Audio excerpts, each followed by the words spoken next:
Bonjour à tous et bienvenue sur ma troisième vidéo pour apprendre à programmer en autorité. Je m'appelle Samuel et c'est ce que je vais faire pour vous apprendre à programmer en autorité. Donc avant d'aller plus loin, il faut que vous sachiez qu'au dernier cours, nous avons appris, nous avons installé deux logiciels, nous avons installé Autorité et Site. Site, c'est un éditeur de texte pour autorité. Il est indispensable pour autorité. Donc vous ne pourrez pas utiliser d'autres éditeurs de texte que Site pour autorité. Donc voilà. Au dernier cours, nous avons créé ce fichier qui que son nom c'est Word, mais vous pouvez changer son nom si vous voulez. Donc on va ouvrir ce fichier, tout simplement. Et comme vous savez déjà, pour ouvrir le fichier, c'est comme ça. Je l'avais appris au dernier cours, vous devez déjà vous en souvenir. Donc au dernier cours, on a tapé une commande qui ressemblait à ça. Et nous avons dit que pour exécuter cette commande, il faut simplement appuyer sur F5. À l'avenir, je vais toujours appuyer sur F5 pour exécuter une commande. Je ne vais pas prendre la manière la plus longue, qui veut dire Tools et Go. Ça, c'est un peu long, puis je n'aime pas ça. Je vais appuyer sur F5 comme maintenant. Là, je viens d'appuyer sur F5 et mon script, il s'affiche. Ne vous inquiétez pas, je vais vous dire à quoi sert ce script. Donc, avant de vous le dire, je vais premièrement répondre à quelques questions. À une question en fait. La question c'est qu'est-ce qu'il faut savoir pour programmer en autorité. Pour programmer en autorité, vous n'avez pas besoin de savoir grand-chose. Vous n'avez pas besoin d'un haut niveau d'études scolaires. Vous n'avez pas besoin d'être surdoué. Tout ce que vous devez avoir pour programmer en autorité, c'est avoir de la patience et de la persévérance. Et vous devez savoir au minimum utiliser un ordinateur. Donc si vous venez juste d'apprendre à utiliser un ordinateur, si vous venez tout juste de savoir qu'est-ce que c'est un ordinateur, je vous conseille d'apprendre les bases de l'informatique avant d'essayer d'apprendre l'autorité parce que ça peut vous poser des problèmes.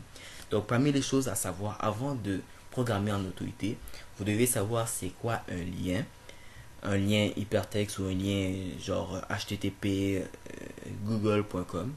Vous devez savoir c'est quoi un navigateur, vous devez savoir c'est quoi la différence entre Windows et Mac.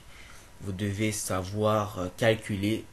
Quand je dis calculer, c'est les calculs de base, qui veut dire addition, soustraction, multiplication et division. Donc vous n'avez pas besoin de savoir grand chose. Tout ça, tout le monde le sait, en fait presque. Donc c'est ça. Donc on commence par vous expliquer que veut dire cette commande. Premièrement, il y a plusieurs parties dans la commande. La première partie de la commande, ça se dit MSG box. MSG veut dire tout simplement message. Et box, ça veut dire boîte. En gros, ça veut dire boîte de messages. Ok? Donc, dans cette boîte de messages, nous allons afficher ça. Donc, je vais refaire la commande MSG. Et ici, il vous propose déjà d'écrire box, mais on va pas l'utiliser tout de suite. On va pas écrire box. On va écrire MSG BOX qui veut dire box. Et on va ouvrir et fermer la parenthèse. Ok? Donc, on va dans la parenthèse et on écrit 0. Je vais vous apprendre que veut dire le 0 plus tard.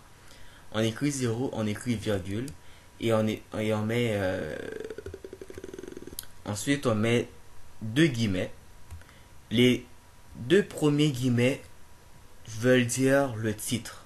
Donc on va écrire un titre, par exemple titre. On peut écrire n'importe quoi, mais moi je décide d'écrire titre. Donc on écrit un titre, et on écrit virgule à la fin du dernier guillemet, et on met un autre guillemet, deux autres guillemets. Ces deux autres guillemets veulent dire message. Donc on écrit message, désolé. Et voilà, c'est terminé. Vous pouvez appuyer sur F5 et voilà, le code s'exécute. Donc moi j'ai un écran qui est noir, donc vous ne pourrez pas voir exactement. Je vais changer mon écran. Voilà, j'ai changé la couleur de l'écran. Maintenant je réexécute. Et voilà, ici c'est écrit titre, comme je l'ai dit ici, comme je l'ai précisé ici. Et ici c'est écrit message, comme je l'ai précisé ici.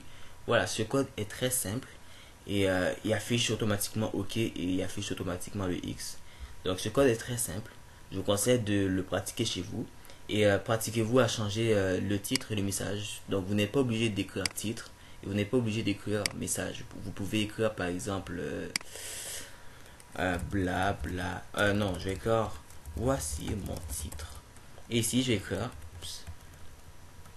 voici mon message.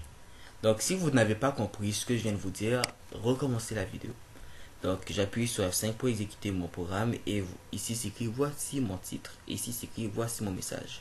Donc entraînez-vous, faites pause à la vidéo et entraînez-vous à écrire n'importe quoi ici. Peu importe ce que vous allez écrire, ça va s'afficher, même si vous écrivez n'importe quoi. Donc ici on écrit world et ici on écrit hello world. Et on affiche le message et ça affiche world, hello world. Ok.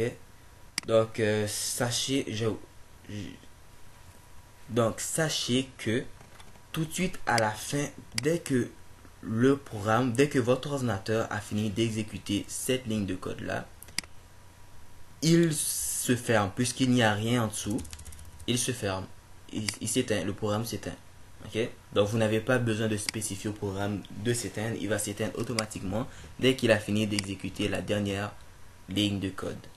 Ok, maintenant je vais vous apprendre autre chose encore. Vous n'êtes pas obligé de mettre des guillemets, vous pouvez mettre un apostrophe à la place des guillemets. Ok, donc je vais vous le dire, vous mettez un apostrophe ici et un apostrophe ici, un apostrophe ici et un autre apostrophe ici. Et ça s'exécute exactement pareil que quand vous avez écrit des guillemets.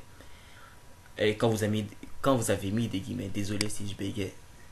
Donc je vais vous dire pourquoi. C'est au cas où si vous avez besoin de mettre des guillemets par exemple. Admettons que vous avez besoin d'écrire par exemple titre. On va écrire titre ici.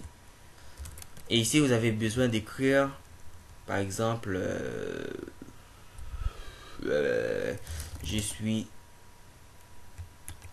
guillemets con. Ok, donc si vous avez besoin d'écrire con, le mot con en apostrophe, entre guillemets, donc vous pouvez le faire. Alors que si vous le faites ici, si vous écrivez comme je vais vous le dire ici, par exemple comme ça, voilà, vous voyez que ici ça devient noir parce qu'il y a une erreur quelque part. Et l'éditeur de texte va automatiquement vous dire qu'il y a une erreur quand vous voulez l'exécuter. Donc on va essayer d'exécuter et hop, il y a des erreurs, ça vous dit qu'il y a une erreur. Et l'erreur, c'est une erreur de syntaxe. Ok, donc c'est pour ça on ne peut pas mettre plusieurs guillemets en même temps. Ok, on doit mettre un seul guillemet dans un seul message. Ok, donc si vous n'avez pas encore compris, je vais vous réexpliquer encore. Voilà. On écrit premièrement un message box. On met le tout entre parenthèses. Ok. La première chose qu'on doit écrire, c'est 0. Je vais vous apprendre pourquoi on doit écrire 0 ici. Ensuite, virgule. Ensuite, guillemets. Par exemple, mon titre. On ferme le guillemet. Virgule. Mon texte. Guillemets. Mon texte ici. On ferme le guillemet. Donc maintenant, si on a besoin de mettre des guillemets, par exemple dans texte, on met des guillemets dans texte ici. Vous voyez, ça change la couleur.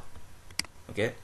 Donc ce que le programme lui comprend, c'est que on doit afficher ça.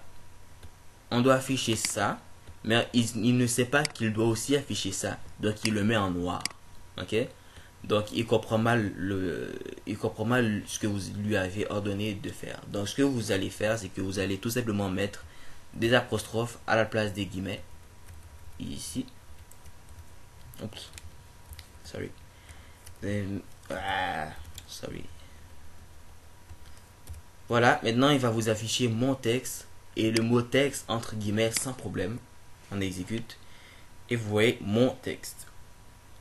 Si vous n'avez toujours pas compris, je vous conseille d'utiliser la touche F1. Vous allez dans ici, et vous utilisez la touche F1 sur votre clavier et il vous explique l'intégralité. Il vous explique ici comment utiliser la commande message box. Ok. C'est la fin du tutoriel. Je vous conseille, je vous demande de vous abonner et d'aimer ce tutoriel. Et si vous n'avez pas compris, vous pouvez toujours recommencer la vidéo ou chercher de l'aide. Me poser des questions en commentaire ou me poser des questions par email. Je me ferai un plaisir de vous répondre si vous n'êtes pas trop à me poser des questions. Et voilà, partagez la vidéo pour ceux qui auraient besoin d'apprendre l'autorité. Et je vous dis déjà à plus.